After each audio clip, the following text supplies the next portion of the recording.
Hello दोस्तों, exam बंधन पे आप सभी का फिर से स्वागत है। आज हम लोग देखेंगे अन्य जन आंदोलन घटना चक्र का यह वीडियो 17 है। इसके पहले 16 वीडियो ऑलरेडी अपलोड किए जा चुके हैं।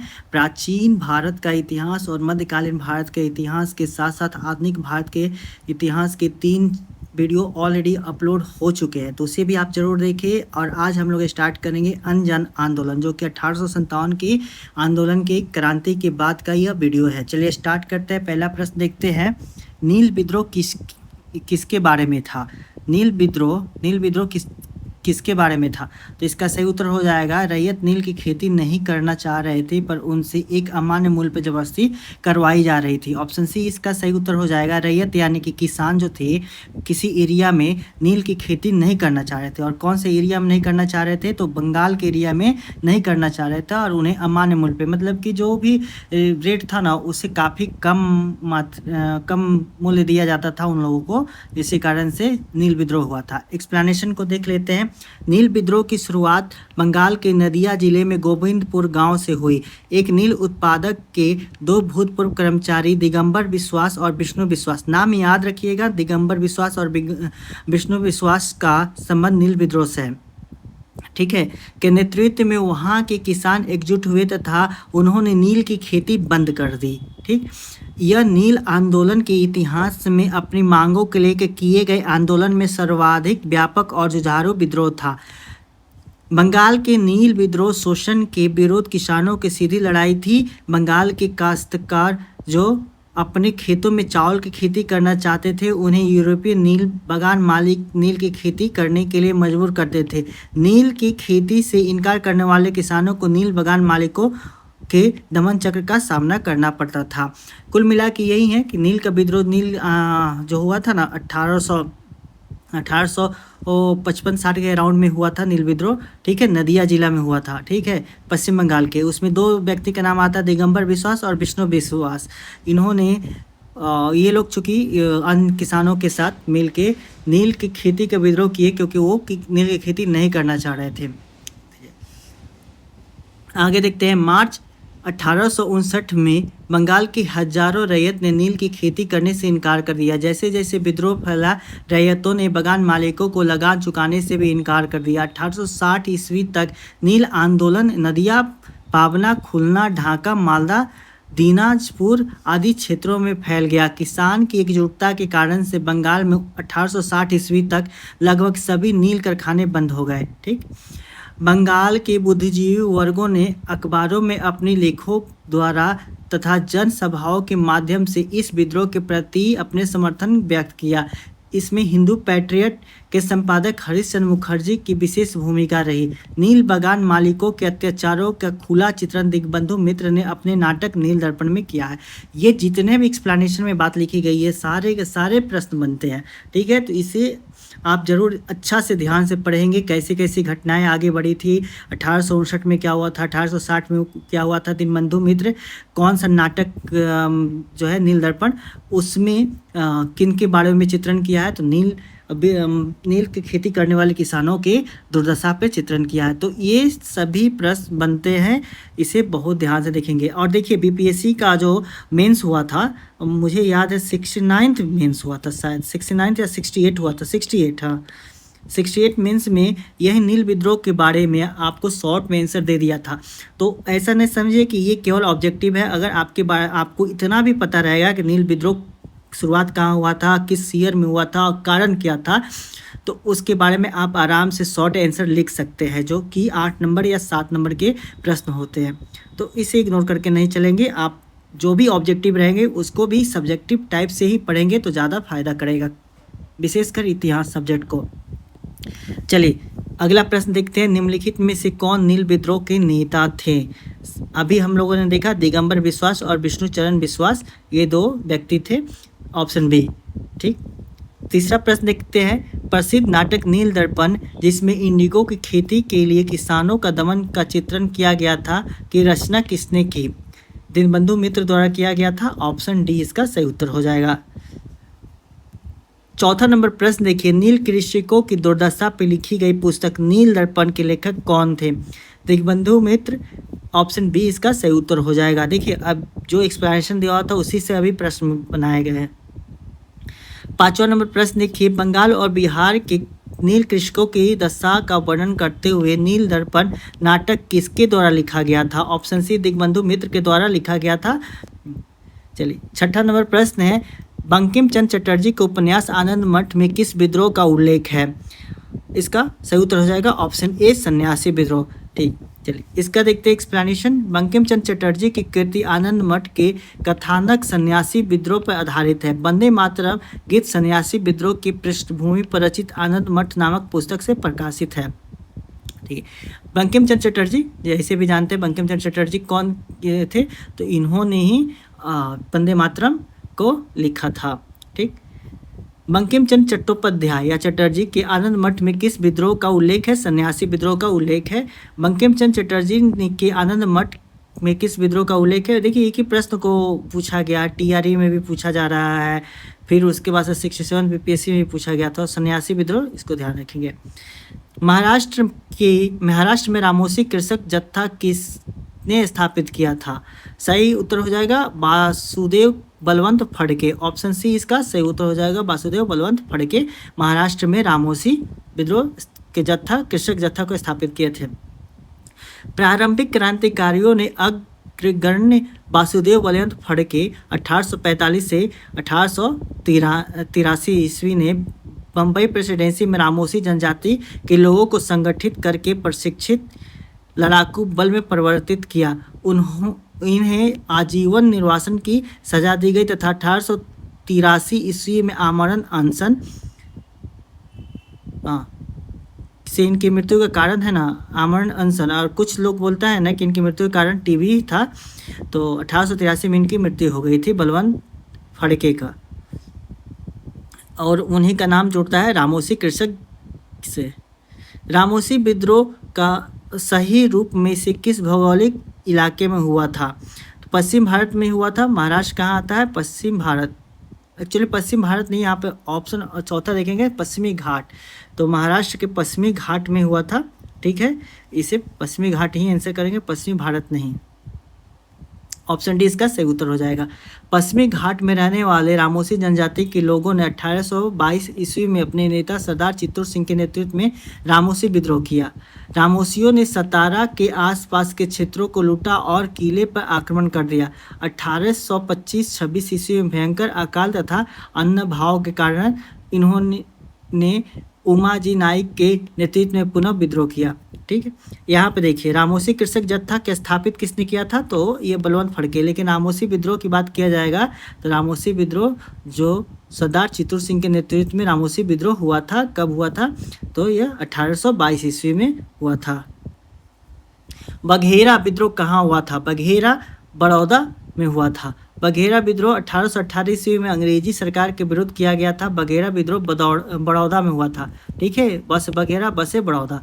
बड़ौदा के गायकवाड़ों ने अंग्रेजी सेना की सहायता से बघेरों को से अधिक कर एकत्रित करने का प्रयत्न किया, जिसके परिणाम स्वरूप बघेरा सरदारों ने विद्रोह कर दिया।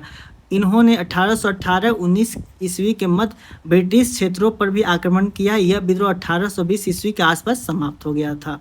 ठीक, बघेरा विद्रोह गायकवाड़ों और अंग्रेजों के विरुद्ध में हुआ था, और कब हुआ था? तो 1818-19 के मतलब उसी टाइम में हुआ था, एक साल में समाप्त भी हो गया था। बड़ौदा में हुआ था, ध्यान रखेंगे।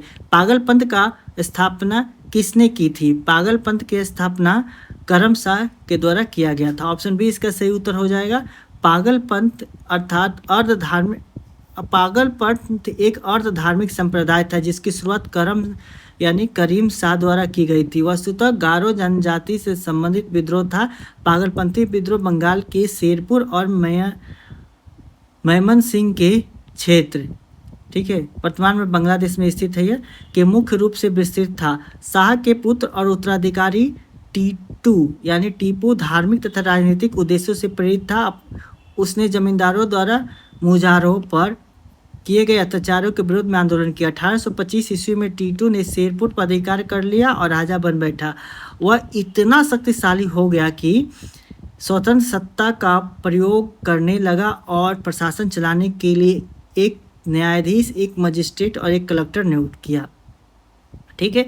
तो पागलपंथ क्या था? एक अर्ध धार्मिक संप्रदाय था और उसको किसने शुरू किया था? तो करमशाह किया था। इसी का पुत्र होता है टीपू या टीटू, जो कि 1825 में सिरपुर पर अधिकार कर लेता है। बांग्लादेश के क्षेत्र में है सिरपुर, और फिर वहाँ पे अपना एक शासन भी चलाता है। 13 नंबर प्रश्न देखिए, मानव बलि प्रथा को निषेध करने के कारण से अंग्रेजों के विरुद्ध में विद्रोह करने वाली जनजाति का नाम खोंड था। खोंड जो उड़ीसा के क्षेत्रों में है। चलिए एक्सप्लेनेशन को ही देख लेते हैं। खोंड जनजाति के लोग तमिलनाडु से लेके बंगाल तथा मध्य भारत में विस्तृत पहाड़ी क्षेत्रों में रहते थे। पहाड़ी क्षेत्रों में होने के कारण से वस्तुतः स्वतंत्र थे। इन्होंने 1846 से 55 के ईस्वी, ठीक है, तक अंग्रेजों के विरोध विद्रोह किया। यह आंदोलन का नेतृत्व युवा राजा के नाम पर चक्र बिश्नोई ने किया। विद्रोह का मुख्य कारण ब्रिटिश सरकार द्वारा मानव बलि को प्रतिबंध करने का प्रयास, अंग्रेजों द्वारा नए करों का करारोपण और अनेक क्षेत्रों में जमींदारों और साहूकारों का प्रवेश से संबंधित था, जिसके कारण से आदिवासियों को अनेक कष्टों का सामना करना पड़ा। अंग्रेजों ने एक मरीहा एजेंसी गठित की थी, जिसके विद्रोह में खोंडों ने विद्रोह किया। मतलब खोंड जो थे उड़ीसा के क्षेत्र में, चूँकि ये तमिलनाडु से पश्चिम बंगाल के बीच में जो है ना उड़ीसा, उन्हीं क्षेत्र में विशेष रूप से थे और नरबली करते थे अपने। ठीक। 14 नंबर प्रश्न देखिए, 19वीं सदी के अंत में वर्तमान मेघालय में गारो हिल्स क्षेत्रों में ब्रिटिश अधिकारियों के खिलाफ आदिवासी विद्रोह में कौन आदिवासी नेता शामिल था? ठीक है, मेघालय और गारो हिल्स है, उन क्षेत्रों में जो विद्रोह हुआ था उसके बारे में पूछा गया था। इसका सही ऑप्शन देख रहे थे, जदुनाथ शर्मा, टिकेंद्रजीत सिंह, रानी गौंडनलियू, इनमें से कोई नहीं हो जाएगा, ऑप्शन ई हो जाएगा। पातोंगन संगपा या पातोंगन नेज मिनाज संगमा देखिए, संगमा जो है ना जनजाति वही पाई जाती है, एक गारो आदिवासी नेता थे जिन्होंने 19वीं सदी के अंत तक वर्तमान मेघालय के गारो हिल्स क्षेत्र में ब्रिटिश अधिकारियों के खिलाफ विद्रोह किया। वह दिसंबर 1872 में बेजोड़ वीरता और साहस के साथ लड़ते हुए शहीद हो गए। ठीक। 15 नंबर देखिए, किसने कर की नई व्यवस्था के विरुद्ध शोषणकारी शक्तियों का विद्रोह किया? बिहार के संथालियों ने। ठीक है, इसका सही उत्तर हो जाएगा ऑप्शन बी, 1855-56 में बिहार के संथालियों ने 1855-56 में ब्रिटिश द्वारा लगाए गए कर की नई व्यवस्था के विरोध शोषणकारी शक्तियों का विरोध किया। संथाल विद्रोह का मुख्य कारण मुख्यतः भारी कर, महाजनी शोषण, जमींदारी दखल, औपनिवेशिक प्रशासन, राजस्व तंत्र था। यह विद्रोह औपनिवेशिक शोषण और उत्पीड़न के खिलाफ हाशिए पर रहने वाले समुदायों के संघर्ष के प्रतिनिधित्व करता है। ठीक। तो संथाल विद्रोह बिहार के दृष्टिकोण से काफ़ी इंपॉर्टेंट है। पीटी में क्वेश्चन पूछा जाता है, मुख्य परीक्षा में तो शॉर्ट में भी पूछा जाता है, लॉन्ग में भी पूछा जाता है, तो ये काफ़ी इंपॉर्टेंट है। और ये प्रश्न तो जो बीपीएससी की तैयारी करते हो तो समझते होंगे इसका महत्व।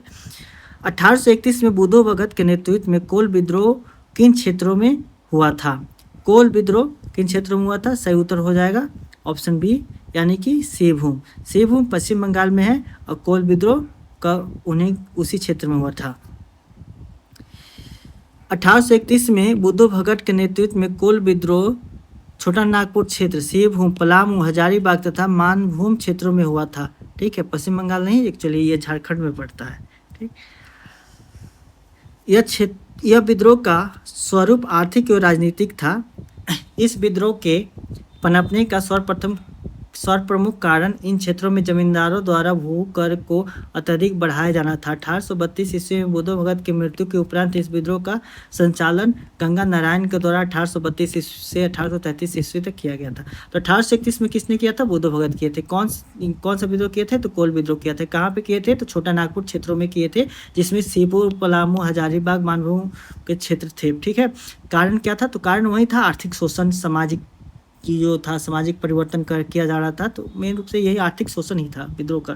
जितना भी विद्रोह हुआ लगभग आर्थिक शोषण या फिर उनकी जो जनजातीय परंपरा थी उसमें हस्तक्षेप था। ठीक है, और 1832 में क्या होता है, जो शुरुआत किए थे बुद्धू भगत, उनकी मृत्यु हो जाती है। उसके बाद से गंगा नारायण इस विद्रोह को संचालन करते हैं। कुल विद्रोह बुद्धू भगत, ध्यान रखेंगे। हौज विद्रोह या हो विद्रोह 1820-21 में के दौरान हुई थी। ऑप्शन सी इसका सही उत्तर हो जाएगा। हौज या हो विद्रोह 1820-21 में शुरू हुआ था। इसका केंद्र वर्तमान झारखंड राज्य के पश्चिमी सिंहभूम जिले में था। देखिए झारखंड जो है ना आदिवासी क्षेत्र था, तो और वहाँ पे खनिज बहुत मात्रा में पाया जाता है। तो उस खनिज का निष्कर्षण चाहते थे अंग्रेज, या फिर लोकल जो थे वहाँ पे चाहते थे। इसलिए जनजातियों को विस्थापन करना, उनको टॉर्चर करना की जगह छोड़ के चले जाओ। इसी कारण से ज़्यादातर जो बिहार या फिर बिहार के जो हम लोग जनजातीय विद्रोह पढ़ते तो झारखंड में ही देखने को मिलता है। ताना भगत आंदोलन संबंधित है, आदिवासी आंदोलन से ताना भगत संबंधित था। ऑप्शन बी इसका सही उत्तर हो जाएगा। ठीक, ताना भगत आंदोलन एक आदिवासी आंदोलन था। यह आंदोलन छोटा नागपुर क्षेत्र, जो कि वर्तमान में झारखंड राज्य में स्थित है, वर्ष 1914 में प्रारंभ हुआ। इस आंदोलन के नेतृत्व जतरा भगत और तुरिया भगत ने किया। इस आंदोलन को उरांव ताना भगत के नाम से भी जाना जाता है। नेक्स्ट, ताना भगत आंदोलन ब्रिटिश शासन के खिलाफ एक अहिंसक आंदोलन था। किन भारतीय राज्यों के आदिवासी समुदायों के बीच संपन्न हुआ? सही उत्तर हो जाएगा झारखंड। झारखंड ताना भगत कहाँ हुआ था? तो झारखंड में हुआ था। कब हुआ था? तो यह 20वीं सदी का विद्रोह है ताना भगत। ठीक है, 1914 में हुआ था। ताना भगत आंदोलन ब्रिटिश शासन के खिलाफ एक अहिंसक आंदोलन था, जो भारत के झारखंड राज्य के ओराव समुदाय के बीच में उत्पन्न हुआ। यह आंदोलन प्रारंभ में धार्मिक था, किंतु धीरे धीरे इसका लक्ष्य राजनीतिक हो गया है।